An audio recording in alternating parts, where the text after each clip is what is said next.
Hello po. May nakita akong nagagalit yung mama dun sa Baklaran ba yun? Parang Baklaran. Kasi pinapaano sila ng mga pulis, hinihinto sila sa kanilang signature campaign. Marami po kasi ngayon, buong Pilipinas, ay nagsisignature campaign po sila ng petition na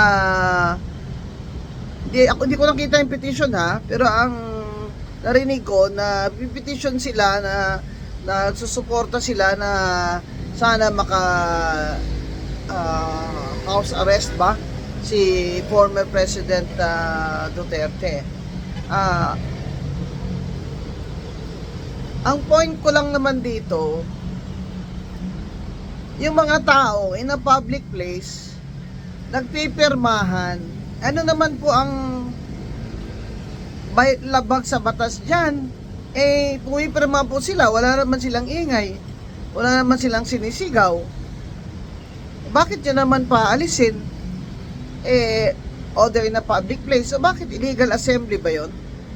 Na nagagather ba sila? Nagrarally ba sila? Hindi naman. Ano ngayon kung public place yun? Example, sa labas ng stall sa market, sa labas ng stall doon nung isang supporter, doon sila nagpipirmahan dahil yun ang pinakamalapit sa kanila Ba't yun naman paalisin? Yung chief of police po dyan sa Baklaran,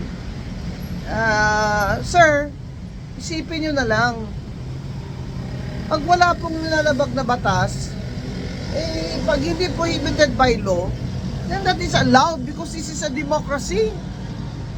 And we have freedom of speech. Yung ginagawa ng mga tao dyan, nagpipirma sila ng kanilang petisyon, that is part of their freedom of speech. Diba? May pinapahayag sila through their signatures. Tagal na yung mga signature campaign na yan. Kami din noon nagsisignature campaign Bakit ito lang ngayon gusto nyong buwagin? Malayo pa po ang eleksyon. Yung mga kapulisan, huwag po kayong magpagamit sa politika lang yan. Tanungin nyo po kung utos ba yan ng sinong may utos niyan. Tanungin nyo po, teka po, mag-research po muna tayo, sir. Ma'am, ano po bang nilalabag nilang batas? Yun. Wala silang permit, nagrarally sila. Hindi naman po sila nagrarally. Nagsisignature campaign nga po sila in public. Yung iba naman sa labas ng garahe nila, syempre private property naman yung garahe nila. Etong gobyerno ni BBM kasi, kunyari lang mabait siya. Kulang na lang, tatakan nyo dito sa noo ni BBM martial law o Art 2. Seryoso kayo?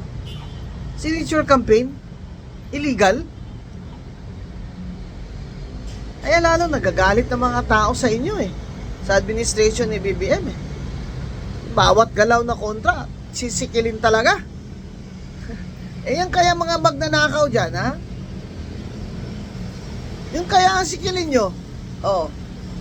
Nasaan na si Martin Luther King Romualdez? Nasaan na ang pinsan ni BBM?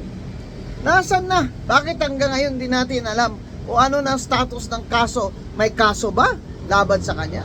May pinail nga ba ang ICI doon sa ombudsman? Kaya ba ni BBM yung pinsan niya?